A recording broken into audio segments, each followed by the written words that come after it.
నమస్కారం. ఈనాటి విశ్లేషణకు స్వాగతం. ఈరోజు మనమొక మ్యాసివ్ అప్డేట్ను డీకోడ్ చేయబోతున్నాం. అదే యూనియన్ పబ్లిక్ సర్వీస్ కమిషన్ విడుదల చేసిన కంబైన్డ్ డిఫెన్స్ సర్వీసెస్ అంటే CDS-2 2026 నోటిఫికేషన్.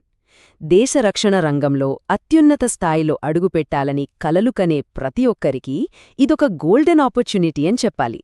సో ఏమాత్రం ఆలస్యం చేయకుండా డైరెక్ట్గా విషయంలోకి వెళ్ళిపోదాం. ఒక్కసారి మీ స్క్రీన్ మీద ఉన్న ఈ నంబర్ను గమనించండి. 1,21,000. అవును, మీరు విన్నది నిజమే. ఇది ఒక permanent group A central government officer position. Lieutenant హోదాలో బేసిక్ పే ఇంకా ఇతర అలవెన్స్లు అన్నీ కలుపుకుంటే మీ ఫస్ట్ మంత్ శాలరీ దాదాపు ఈ రేంజ్లో ఉంటుంది. నిజంగా ఏ ఇతర సాధారణ ఉద్యోగంతోనూ ఈ ప్యాకేజీని పోల్చలేం కదా. అయితే ఇక్కడ ఆశ్చర్యపరిచే విషయమేంటంటే కేవలం జీతం మాత్రమే కాదు, ఈ ఆఫీసర్ పోస్టులతో వచ్చే పర్క్స్ కూడా అన్మ్యాచ్డ్. ఉచిత ration, best in class accommodation, ఇంకా పిల్లల చదువుల కోసం ఎడ్యుకేషన్ అలవెన్స్లు కూడా ఉంటాయి. అంతేకాదు, మీకిచ్చే కఠినమైన శిక్షణ, బోర్డింగ్, లాడ్జింగ్ ఖర్చులన్నీ కూడా ఏకంగా ప్రభుత్వమే భరిస్తుంది. అబ్సల్యూట్లీ టాప్ క్లాస్ ఆపర్చునిటీ ఇది. ఇంత పెద్ద నోటిఫికేషన్ డాక్యుమెంట్ చూసి మీరు కన్ఫ్యూజ్ అవ్వాల్సిన పనే లేదు. దీన్ని చాలా సింపుల్గా 5 క్లియర్ భాగాలుగా విభజించి చూద్దాం. అవేంటంటే 1. Prestigious group A defence jobs, 2. Academy ఖాళీలు, 3. అర్హతలు మరియు వయోపరిమితులు, 4. సెలక్షన్ ప్రాసెస్ మరియు 5. అప్లికేషన్ వివరాలు, తేదీలు. రైట్. మొదటి విభాగం prestigious group A defence jobs, serving the nation అంటే మన దేశానికి సేవ చేయడం. రక్షణ దళాల్లో శాశ్వత అధికారిగా నిలబడటం కన్నా గొప్ప గర్వకారణం ఇంకేముంటుంది? ఇక్కడ నాకైతే బాగా మైండ్ బ్లోయింగ్ అనిపించిన విషయమేంటంటే ఈ పర్మనెంట్ గ్రూప్ ఏ ఆఫీసర్ రోల్స్కి మీకు ఎలాంటి ముందస్తు వర్క్ ఎక్స్పీరియన్స్ అవసరం లేదు. 0 ఎక్స్పీరియన్స్ ఉన్నా పర్వాలేదు. దేశవ్యాప్తంగా ఉన్న పురుష, మహిళా అభ్యర్థులందరూ నేరుగా దీనికి అప్లై చేసుకోవచ్చు. ఇలాంటి అవకాశం మళ్ళీ రాదు. ఇక రెండో విభాగం అకాడమీ వేకెన్సీస్ అండ్ డిస్ట్రిబ్యూషన్స్. సాయుధ దళాల్లో మీకు ఏ మార్గం సరైనదో ఇప్పుడు చూద్దాం. మొత్తం 451 ఖాళీలు ఉంటే వాటిని ఎలా విభజించారో చూసారా? ఇండియన్ మిలిటరీ అకాడమీలో 100, నేవల్ అకాడమీలో 26, ఎయిర్ ఫోర్స్ అకాడమీలో 32 వేకెన్సీస్ ఉన్నాయి. కానిక్కడ మీరు గమనించాల్సిన పెద్ద నంబర్ ఏంటంటే చెన్నైలోని ఆఫీసర్స్ ట్రైనింగ్ అకాడమీ అనగా OTA. ఇందులో ఏకంగా 275 ఖాళీలున్నాయి. అంటే మెజారిటీ క్యాండిడేట్స్కి అతిపెద్ద టార్గెట్ ఖచ్చితంగా ఇదే అయి ఉంటుంది. మూడవ విభాగం ఎలిజిబిలిటీ మరియు వయోపరిమితులు.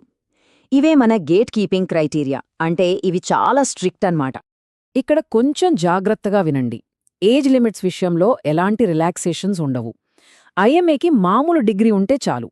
కానీ నావల్ అకాడమీకి వెళ్లాలంటే మాత్రం ఇంటర్లో MPC చదివి BSc ఫిజిక్స్ లేదా ఇంజనీరింగ్ చేసి ఉండాలి. ఎయిర్ ఫోర్స్కి కూడా డిగ్రీ లేదా బీటెక్తో పాటు ఇంటర్ MPC బ్యాక్గ్రౌండ్ తప్పనిసరి. ఇక మన భారీ టార్గెట్ OTAకి మళ్ళీ ఏదైనా డిగ్రీ ఉంటే సరిపోతుంది. ఏజ్ విషయానికొస్తే OTAకి 19 నుండి 25 ఏళ్లు ఉంటే మిగతా అకాడమీలకు 19 నుండి 24 ఏళ్ల మధ్య మాత్రమే ఉండాలి. ఒక్క నిమిషం, ప్రస్తుతం డిగ్రీ ఫైనల్ ఇయర్లో ఉన్న స్టూడెంట్స్ ఎవరైనా ఉన్నారా? అయితే ఇది మీకోసమే. ఫైనల్ ఇయర్ లేదా ఫైనల్ సెమిస్టర్ క్యాండిడేట్స్ కూడా అఫీషియల్గా ఎలిజిబులే. అసలు కెరియర్ స్టార్టింగ్లోనే ఇలాంటి గ్రూప్ ఏ ఛాన్స్ రావడం ఒక massive advantage. So college students ఎట్టి పరిస్థితుల్లోనూ దీన్ని మిస్ చేసుకోకండి. 4వ విభాగం ద సెలెక్షన్ ప్రాసెస్ ఎక్స్ప్లెయిన్డ్. రక్షణ దళాల్లోకి ఎంట్రీ అంటే ఆ ఛాలెంజ్ ఎలా ఉంటుందో ఇప్పుడు డీమిస్టిఫై చేద్దాం. ఈ రిటన్ ఎగ్జామ్ ప్యాటర్న్ను గమనిస్తే ఇక్కడ ఒక ఆసక్తికరమైన ఫ్యాక్ట్ ఉంది. IMA, INA, AFAలకు స్టాండర్డ్ ప్యాటర్న్ ఉంటుంది. అంటే ఇంగ్లీష్, జనరల్ నాలెడ్జ్ మరియు మ్యాథమెటిక్స్. ఒక్కో సెక్షన్ 2 గంటలు 100 మార్కులకు ఉంటుంది. కానీ కుడివైపు ఉన్న OTA ప్యాటర్న్ చూడండి. ఇందులో మ్యాథ్స్ సెక్షన్ అస్సలుండదు. కేవలం ఇంగ్లీష్ మరియు జీకే మాత్రమే. మ్యాథ్స్ అంటే కొంచెం భయమున్నవారికి OTA ప్యాటర్న్ లిటరలీ ఒక గొప్ప వరం. అయితే ఇక్కడొక చిన్న ట్విస్ట్. అదే 0.33 నెగటివ్ మార్కింగ్. అవును, ఇంగ్లీష్తో సహా ప్రతి సెక్షన్లోనూ ఈ నెగటివ్ మార్కింగ్ ఉంటుంది. అంటే గుడ్డిగా ఆన్సర్స్ పెడతామంటే కుదరదు. ప్రతి ఆన్సర్కి హై ప్రెసిజన్, ఎంతో ఖచ్చితత్వం అవసరం.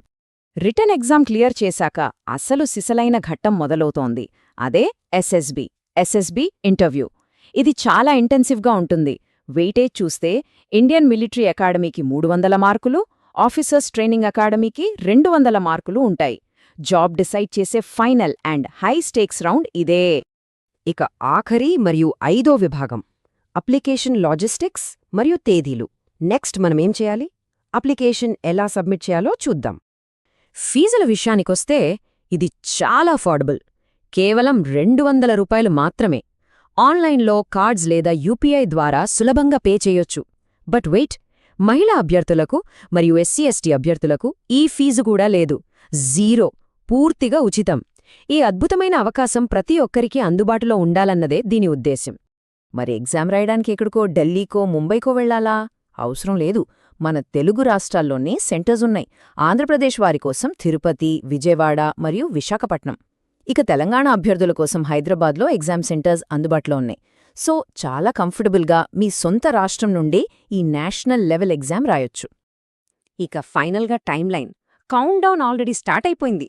మే 20న నోటిఫికేషన్ వచ్చింది. అప్లై చేయడానికి జూన్ 9వ తేదీ ఆఖరి రోజు. ఈ డెడ్లైన్ని ఏమాత్రం మర్చిపోవద్దు. ఎందుకంటే ఎగ్జామ్ సెప్టెంబర్ 13న జరగబోతుంది. ప్రిపరేషన్కి చాలా తక్కువ సమయం ఉంది కదా. ముగించే ముందు ఒక్క ప్రశ్న. ఏకంగా 451 పర్మనెంట్ గ్రూప్ ఏ ఆఫీసర్ పోస్టులు మీ కళ్ల ముందున్నాయి. మరి సెప్టెంబర్ 13 నాటికి మీరు ఈ ఛాలెంజ్ను ఫేస్ చేయడానికి రెడీగా ఉన్నారా? ఈ రోజే, ఇప్పుడే మీ ప్రిపరేషన్ను స్టార్ట్ చేయండి. All the best. ఈ విశ్లేషణ మీకు ఎంతగానో హెల్ప్ అయిందని ఆశిస్తున్నాం. Thank you.